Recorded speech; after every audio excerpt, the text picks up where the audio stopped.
সবাইকে স্বাগত দীপ্ত সংবাদে। সাথে রয়েছে দোলা ডলরের। শুরুতেই জানাবো সংবাদ শিরোনাম। বিসিবিতে অবসান হলো পাপন যুগের, নতুন সভাপতি ফারুক আহমেদ।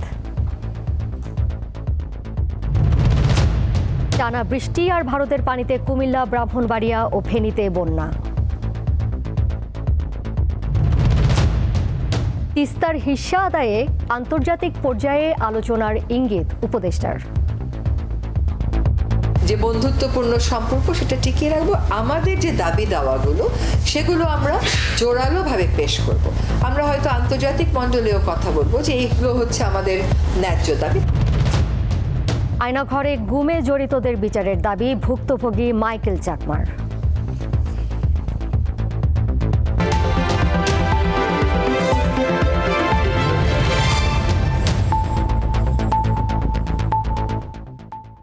বাংলাদেশ ক্রিকেট বোর্ড বিসিবিতে নাজমুল হাসান পাপন যুগের অবসান হলো।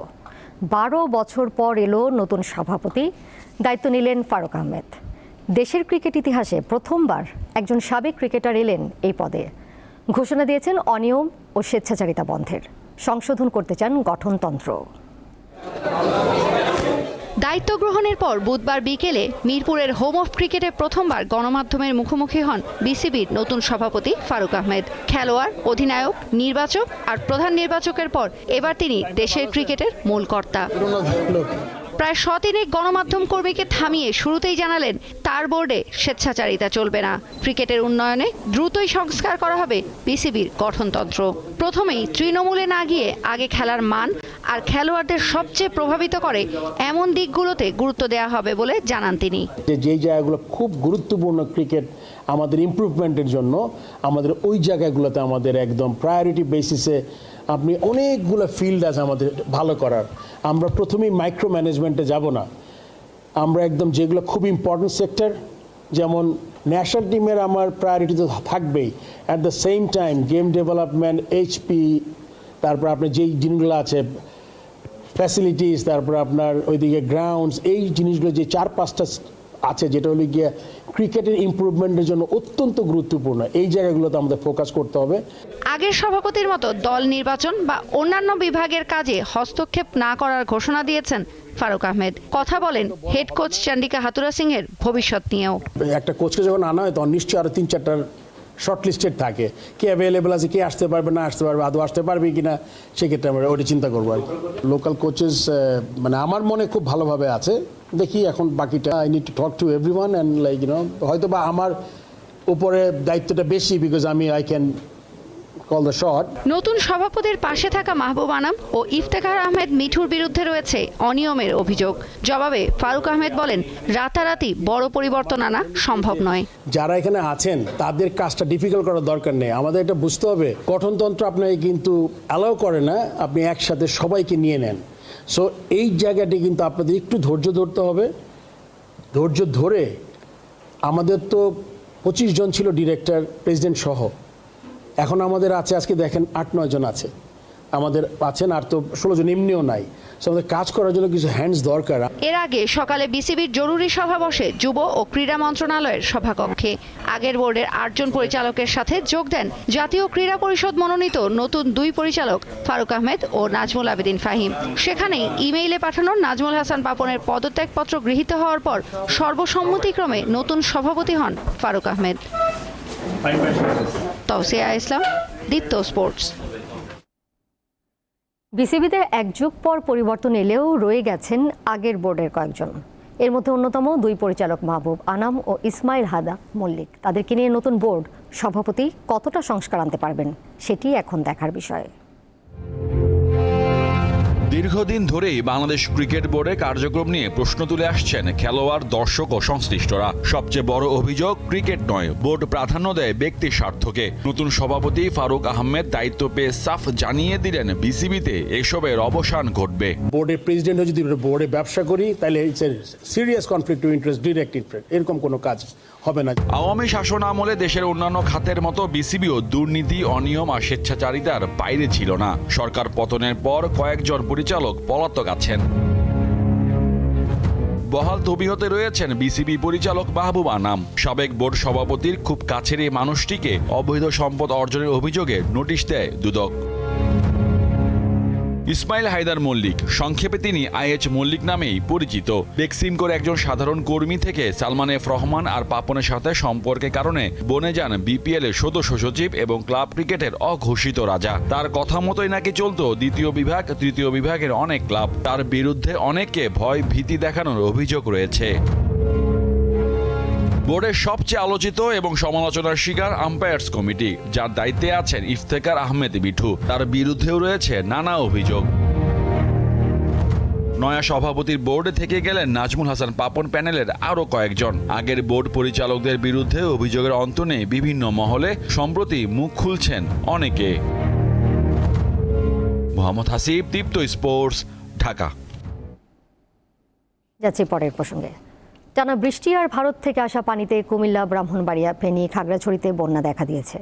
প্লাবিত হয়েছে অনেক এলাকা। ত্রিপুরা রাজ্যে ডম্বুর গেট খুলে দেয়ায় পরিস্থিতির বেশি অবনতি হয়েছে বলে জানান বাংলাদেশের ভুক্তভোগীরা। ভারতের ত্রিপুরার গোমতী নদীর উৎপত্তি স্থলে ভারী বৃষ্টিপাত হওয়ায় পানি প্রবাহ বেড়ে যাওয়ায় বিপদসীমার উপর দিয়ে প্রবাহিত হচ্ছে।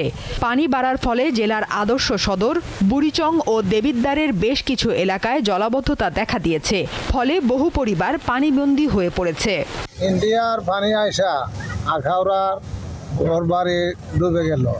পানি আসে আমরা জমিন চলে গেছে গা। আর সবাই পানির মধ্যে আছে, অনেক মানুষের হাজার হাজার টাকার মাছ চলে গেছে। ভারী বর্ষণের পাশাপাশি উজানের ঢলে ব্রাহ্মণবাড়িয়ার আখাউড়ায় অন্তত 10টি গ্রাম প্লাবিত হয়েছে। এক পর্যায়ে পানির তোড়ে গাজীর বাজার এলাকার একটি অস্থায়ী সেতু ভেঙে যায়। এতে আখাউড়া আগরতলা সড়কে যান চলাচল বন্ধ হয়ে যায়। টানা বৃষ্টি ও উজানের ঢলে ফেনীর ফুলগাজী ও পরশুরাম উপজেলার বিস্তীর্ণ এলাকা প্লাবিত হয়েছে। জেলায় মুহুরী নদীর পানি বিপদসীমার 55 সেন্টিমিটার উপর দিয়ে প্রবাহিত হচ্ছে। তলিয়ে গেছে উপজেলাটির বিভিন্ন সড়ক। ভারতের যে সাইডগুলো থেকে এবং আমাদের যে বাঁধগুলো ছিল, বাঁধগুলো ভেঙে গেছে। ঠিক আছে, বাঁধটা সংস্কার করা না হওয়ার কারণে এখন দেখা গেল যে বৃষ্টি গ্রামের উপরে এদিকে আবার নতুন করে প্লাবিত হয়েছে। এটা আমরা চাচ্ছি যে স্থায়ীভাবে এটা ভালোভাবে কাজ করা হোক। নোয়াখালীতে 9টি উপজেলায় বন্যা পরিস্থিতির অবনতি হওয়ায় 20 লাখ মানুষ পানিবন্দী হয়ে পড়েছেন। জেলায় 24 ঘন্টায় 71 মিলিমিটার বৃষ্টিপাত রেকর্ড করা হয়েছে। খাগড়াছড়ির সাথে মহলছড়ি উপজেলার কাপ্তাইপাড়ার সড়ক যোগাযোগ বিচ্ছিন্ন হয়ে গেছে। ভারী বৃষ্টিতে বুধবার সকালে জেলা সদরের শালবনে পাহাড়ের মাটি ধসে পড়লে এ অবস্থা তৈরি হয়। এতে বিদ্যুৎ সংযোগও বিচ্ছিন্ন হয়ে যায়। এছাড়া টানা বৃষ্টিতে তলিয়ে গেছে বরগুনা ও পটুয়াখালীর নিম্নাঞ্চলের আমন ধান ও মাছের ক্ষের। তাদিয়া চৌধুরী, দীপ্ত, বার্তাকক্ষ। ভারতের ত্রিপুরায় ডম্বুর গেট খুলে দিয়ে বাংলাদেশকে প্লাবিত করার প্রতিবাদে মশাল মিছিল করেছে জাহাঙ্গীরনগর বিশ্ববিদ্যালয়ের শিক্ষার্থীরা। সন্ধ্যায় বিশ্ববিদ্যালয়ের মুরাদ চত্বর থেকে মশাল মিছিলটি বের করা হয়। এটি ক্যাম্পাস ঘুরে বটতলায় গিয়ে শেষ হয়। মিছিলে অংশ নেওয়া শিক্ষার্থীরা জানান, কোনো ধরনের পূর্ব নোটিশ ছাড়াই ভারত ডম্বুর গেট খুলে দিয়েছে। ফলে বাংলাদেশের বিভিন্ন জেলায় আকস্মিক বন্যা দেখা দিয়েছে। এতে লাখ লাখ মানুষ পানিবন্দী হয়ে পড়েছেন।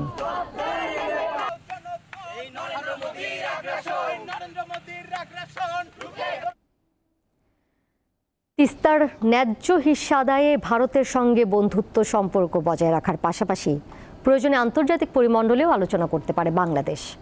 আজ এমনটাই জানিয়েছেন পানি সম্পদ উপদেষ্টা সৈয়দা রিজওয়ানা হাসান। তিনি বলেন, তিস্তা পাড়ের মানুষের সাথে কথা বলে বিষয়টি নিয়ে এগোবে অন্তর্বর্তীকালীন সরকার। তিস্তার পানি বণ্টন বাংলাদেশ ও ভারতের মধ্যে একটি অমীমাংসিত বিষয়। দুই দেশের সম্পর্কের আলোচনায় এটি বড় ইস্যু, কারণ তিস্তা একটি আন্তঃসীমান্ত নদী। কিন্তু আন্তর্জাতিক রীতি উপেক্ষা করে উজানের দেশ ভারত এককভাবে এর পানি নিয়ন্ত্রণ করে আসছে। তিস্তার পানি বণ্টন নিয়ে দুই দেশের মধ্যে চুক্তির প্রক্রিয়া চূড়ান্ত হলেও পশ্চিমবঙ্গ সরকারের বিরোধিতায় তা আলোচনার মুখ দেখেনি। বুধবার সচিবালয়ে পরিবেশ, বন ও জলবায়ু পরিবর্তন এবং পানি সম্পদ উপদেষ্টার সঙ্গে বিশ্বব্যাংকের কান্ট্রি ডিরেক্টর বৈঠকের পর দেশের নদ নদী ও তিস্তা নিয়ে প্রশ্ন করেন সাংবাদিকরা। বাংলাদেশের তিস্তা নদীর উপরে যে অধিকার, সেই অধিকারের কথা বলতে, লিখিত দিতে আমরা একদম পিছপা হব না। তিস্তা পাড়ের মানুষের সাথে এবার কথা বলা হবে। ভারতের কিন্তু আমাদের মমতা ব্যানার্জি বলেন যে আমার মানুষকে বঞ্চিত করে আমি পানি দেব না। তো আমার মানুষ কি চায় ওটাও টেবিলে যাতে আসে সেই ব্যবস্থাটা করব। তিনি জানান, বাংলাদেশ ভারত 54টি অভিন্ন নদ নদীর মধ্যে কুশিয়ারা ও ফেনী নদী নিয়ে চুক্তি রয়েছে, বাকিগুলো নিয়েও আলোচনা করবে সরকার। বিশ্ব প্রেক্ষিতে যদি দেখেন যে আপার রাইপেরিয়ান দেশ সবসময় লোয়ার রাইপেরিয়ান দেশের সাথে এই কাজগুলো করে। আন্তর্জাতিক যে নর্মসগুলো আছে, আইনগুলো আছে, এগুলো আমরা তুলে ধরবো। যে বন্ধুত্বপূর্ণ সম্পর্ক সেটা টিকিয়ে রাখবো। আমাদের যে দাবি দাওয়াগুলো সেগুলো আমরা জোরালোভাবে পেশ করব। আমরা হয়তো আন্তর্জাতিক মণ্ডলেও কথা বলবো যে এইগুলো হচ্ছে আমাদের ন্যায্য দাবি। পরিবেশ, বন ও জলবায়ু পরিবর্তন উপদেষ্টা জানান, নতুন করে ইটভাটার লাইসেন্স দেওয়া হবে না, অবৈধ ইটভাটার বিরুদ্ধে ব্যবস্থা নেওয়া হবে। নতুন ইটভাটার লাইসেন্স দেব না। মিজানুর রহমান, দীপ্ত সংবাদ, ঢাকা। আয়নাঘরে গুমের ঘটনায় জড়িতদের বিচারের মুখোমুখি করার দাবি জানিয়েছেন ভুক্তভোগী মাইকেল চাকমা। ইউপিডিএফের এই নেতাকে 5 বছরেরও বেশি সেখানে আটকে রাখা হয়েছিল। শেখ হাসিনা সরকারের পতনের পরদিন তিনি মুক্ত হন। আজ দীপ্ত টিভিকে একান্ত সাক্ষাৎকারে গোপন ওই বন্দিশালায় কাটানো দিনের বর্ণনা দেন তিনি। ছাত্র জনতার গণ অভ্যুত্থানে আওয়ামী লীগ সরকারের পতনের পর প্রায় 5.5 বছর পর আলোচিত আয়নাঘর থেকে মুক্ত হন মাইকেল চাকমা। শেখ হাসিনা পদত্যাগ করে পালিয়ে যাওয়ার পরদিন 6 আগস্ট ঢাকা চট্টগ্রাম মহাসড়কের পাশে চোখ বেঁধে ছেড়ে দেওয়া হয় তাকে। পার্বত্য চট্টগ্রাম ভিত্তিক সংগঠন United People's Democratic Front UPDF নেতা মাইকেল চাকমাকে 2019 সালের 9 এপ্রিল রাজধানীর শ্যামলী থেকে সাদা পোশাকধারী কয়েকজন তুলে নিয়ে যায়, রাখা হয় গোপন বন্দিশালায়। আমাকে এরকম মারপিট করেনি, কিন্তু ভয় দেখিয়েছিল অনেক বেশি। তারপরে ওই জায়গাটা কিন্তু ছোট ছোট জায়গা, রুমগুলো ছোট ছোট। কেউ যদি কান্নাকাটি করে উচ্চ শব্দে তারা এসে শাসিয়ে যায়, এই চুপ, একটু কান্নাকাটি করে কেন, হ্যাঁ, মানে এরকম করে অনেক সাজাতো, ভয় দেখাতো ওদেরকে, কোনো এরকম করতো তারা। ছাড়া পাওয়ার আগ পর্যন্ত মাইকেল জানতেন না শেখ হাসিনা সরকারের পতন হয়েছে। চোখ খুলে দেখলাম দুটো গামছা আর আমার কালো কাপড় দুটো খোলার পর। তারপরে এই প্রথম দেখলাম এই 5 বছর 3 মাস পরে প্রকৃতি এবং দিনের আলো। বৃষ্টি ছিল, রোদ তেমন একটা ছিল না, সেগুন বাগান, একটা ছোট ছোট গাছ, এই প্রথম আমার আলো দেখা। এতদিন পর্যন্ত তো সেখানে কোনো আলো দেখা হয়নি, আমার এভাবে দিন দেখা হয়নি। বিভীষিকাময় আয়নাঘরের অস্তিত্ব কোনোভাবেই থাকা উচিত নয় বলে মনে করেন এই ইউপিডিএফ নেতা। এভাবে যেন মানুষ আর ঘুমের শিকার না হয়, সেটা আমার প্রত্যাশা থাকবে। যারা এই গুমের সাথে যারা জড়িত ছিল, এই শেখ হাসিনা সহ যারা তার অনুগত, তাদেরকে আইনের আওতায় এনে দৃষ্টান্তমূলক শাস্তি যেন দেওয়া হয়। সরকার পতনের পর আয়নাঘর থেকে বেশ কয়েকজন মুক্তি পেয়েছেন। এর মধ্যে অন্যতম অবসরপ্রাপ্ত ব্রিগেডিয়ার জেনারেল আব্দুল্লাহিল আমান আজমি ও ব্যারিস্টার আহমেদ বিন কাশেম আরমান। দিলশা দানি, দীপ্ত সংবাদ, ঢাকা। জাপান ও যুক্তরাজ্য বাংলাদেশকে বড় আর্থিক সহযোগিতা দেবে বলে আশা প্রকাশ করেছেন অন্তর্বর্তীকালীন সরকারের প্রধান উপদেষ্টা ডক্টর মোহাম্মদ ইউনূস। সন্ধ্যায় রাজধানীর ফরেন সার্ভিস একাডেমিতে এই কথা জানান প্রধান উপদেষ্টার প্রেস সচিব শফিকুল আলম। এ সময় তিনি বলেন, দুপুরে রাষ্ট্রীয় অতিথি ভবন যমুনায় প্রধান উপদেষ্টার সঙ্গে সাক্ষাৎ করেন বাংলাদেশ নিযুক্ত জাপানের রাষ্ট্রদূত ইয়োমা কিমিনোরি। এরপর ঢাকায় নিযুক্ত ব্রিটিশ হাইকমিশনার প্রধান উপদেষ্টার সঙ্গে দেখা করেন। বৈঠক শেষে প্রধান উপদেষ্টার প্রেস সচিব শফিকুল আলম সাংবাদিকদের ব্রিফ করেন।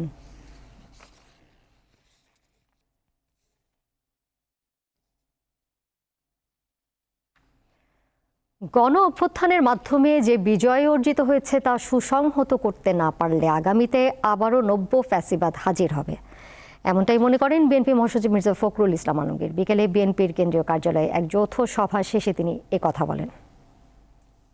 ধন্যবাদ জানাতে চাই ছাত্রদেরকে, ধন্যবাদ জানাতে চাই জনগণকে, রাজনৈতিক দলগুলোকে, তারা আজকে একটা বিপ্লবের মধ্য দিয়ে এই ভয়ানক ফ্যাসিবাদ হাসিনাকে তারা দেশ থেকে পালিয়ে যেতে বাধ্য করেছে। তারা দেশ ছেড়ে পালিয়ে গেছে। এই বিজয়কে সংহত করা, সুসংহত করা, এই বিজয়কে যদি আমরা সুসংহত করতে না পারি, তাহলে আবার কিন্তু নব্য ফ্যাসিবাদ এসে হাজির হবে। ছাত্র জনতার অভ্যুত্থানে সৃষ্ট নতুন বাংলাদেশ গড়তে সব শ্রেণী পেশার মানুষের অংশগ্রহণ জরুরি। পুরনো কাঠামো টিকে থাকলে ফের গণ অভ্যুত্থানের শঙ্কা থাকবে। রাজধানীতে আজ এক আলোচনায় এমনটাই বললেন বক্তারা। প্রগতিশীল মৌলবাদ বিরোধী গণ অভ্যুত্থানের চেতনা ধারণ করে পরবর্তী বাংলাদেশ কেমন হতে পারে তা নিয়ে বাংলাদেশের ইতিহাস, বর্তমান ও ভবিষ্যতের পটভূমিতে ছাত্র জনতার অভ্যুত্থান 2024 শিরোনামে আলোচনার আয়োজন করে জুলাই গণপরিসর প্ল্যাটফর্ম। বুধবার ঢাকা বিশ্ববিদ্যালয়ের আর.সি. মজুমদার অডিটোরিয়ামে এই আয়োজনে বক্তারা বলেন, রাষ্ট্র গঠনে সব শ্রেণীর মানুষের অংশগ্রহণ নিশ্চিত করতে হবে। প্রত্যেকটা ব্যক্তি যার যার নিজের জায়গা থেকে বলছে যে এই আন্দোলন আমি করেছি, আমরা করেছি এবং এই আন্দোলন আমাদের মতো হওয়া দরকার। আমরা মনে করিনি যে আমরা যেটা বলছি সেটা আসলে পুরো জনগোষ্ঠীকে রিপ্রেজেন্ট করে, কিন্তু পুরো জনগোষ্ঠীর সাথে আমাদের এক ধরনের বিচ্ছিন্নতা কিন্তু আমাদেরও আছে, নাগরিক সমাজেরও কিন্তু এক ধরনের বিচ্ছিন্নতা আছে, এটা এক ধরনের সেলফ ক্রিটিক্যাল জায়গা থেকে দেখার সুযোগ আছে। নতুন করে কিভাবে দেশকে ঢেলে সাজানো যায় তা নিয়েও আলোচনা হয়। একটা স্বৈরাচারী শাসন ব্যবস্থা হঠাৎই হচ্ছিল, আমরা গণঅভ্যুত্থান করলাম, এরপর দেখা গেল কিছু মাইলফলক রিচ করে কিছুদিন পর আবার এরকম একটা ব্যবস্থা আসলো। এটা তো কখনোই কাম্য না, আমরা তো বারবার আমাদের রক্ত ঝরাতে পারি না। কিভাবে রাজনৈতিক সংগঠনগুলা সকলে একত্রিত হয়ে যদি আমরা এই রাষ্ট্র সংস্কারের দিকে এগিয়ে যেতে পারি, তাহলেই তো বরং আমরা দেশটাকে একটা বেটার বানাতে পারবো। রাজনৈতিক দলগুলোর মধ্যে গণতান্ত্রিক চর্চা বাড়ানোর উপর গুরুত্ব আরোপ করেন বক্তারা। জহিরুল মোহসান, দীপ্ত সংবাদ, ঢাকা। বিএনপি মহাসচিব মির্জা ফখরুল ইসলাম আলমগীর বলেছেন, বাংলাদেশের উন্নয়নের জন্য চীনের প্রতিশ্রুতি ও সহযোগিতা আরও বৃদ্ধি পাবে। চীনের সঙ্গে বিএনপির সম্পর্ক আরও গভীর হবে। সকালে বাংলাদেশে নিযুক্ত চীনের রাষ্ট্রদূত ইয়াও ওয়েনের সঙ্গে বৈঠক করেন বিএনপির শীর্ষ নেতারা। ঘণ্টাব্যাপী বৈঠক শেষে সাংবাদিকদের সঙ্গে এসব কথা বলেন তিনি। মির্জা ফখরুল জানান, বৈঠকে চীনের রাষ্ট্রদূত স্পষ্ট করে বলেছেন তারা আধিপত্যবাদে বিশ্বাস করেন না। বাংলাদেশের ভূ রাজনৈতিক যে পরিস্থিতি, সেই পরিস্থিতিতে চীন বাংলাদেশের জনগণের পাশে থাকবে।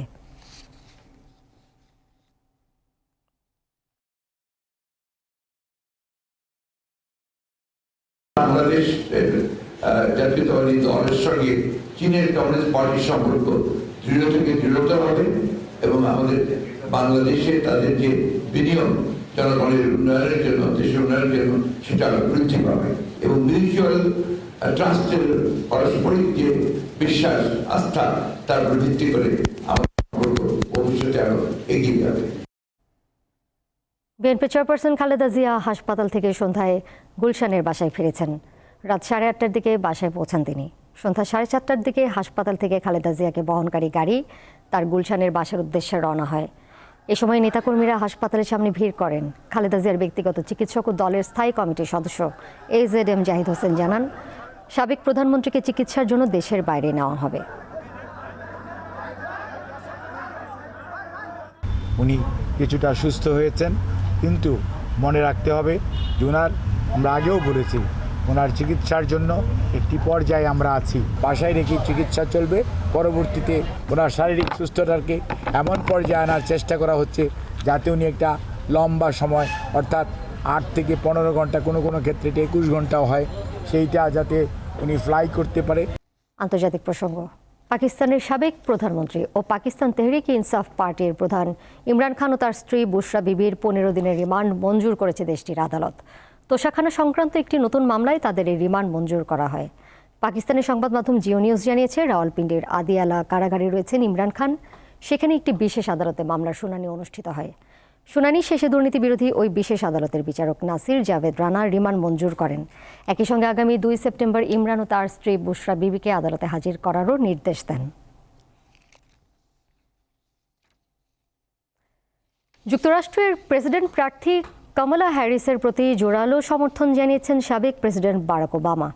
স্থানীয় সময় মঙ্গলবার রাতে ডেমোক্র্যাট দলীয় জাতীয় কনভেনশনে দেয়া ভাষণে তিনি বলেন, কামালা হ্যারিসের সঙ্গে নতুন এক অধ্যায়ে প্রবেশ করতে প্রস্তুত যুক্তরাষ্ট্র। পাশাপাশি রিপাবলিকান প্রেসিডেন্ট পদপ্রার্থী ডোনাল্ড ট্রাম্পের প্রতি আক্রমণাত্মক মন্তব্য করেন ওবামা। এর আগে শিকাগোতে দলটির জাতীয় সম্মেলনে কামালা হ্যারিসকে জয়ী করতে ভোটারদের প্রতি আহ্বান জানান বর্তমান প্রেসিডেন্ট জো বাইডেন। শেষ করব দীপ্ত সংবাদ। যাবার আগে সংবাদ শিরোনাম জানিয়ে দেব আরও একবার। বিসিবিতে অবসান হলো পাপন যুগের, নতুন সভাপতি ফারুক আহমেদ। টানা বৃষ্টি আর ভারতের পানিতে কুমিল্লা, ব্রাহ্মণবাড়িয়া ও ফেনীতে বন্যা। তিস্তার হিস্সা আদায়ে আন্তর্জাতিক পর্যায়ে আলোচনার ইঙ্গিত উপদেষ্টার। আয়নাঘরে গুমে জড়িতদের বিচারের দাবি ভুক্তভোগী মাইকেল চাকমার।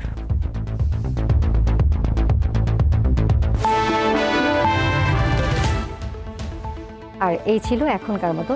এর সাথে বিদায় নিচ্ছি আমি দোলা ডলরেস।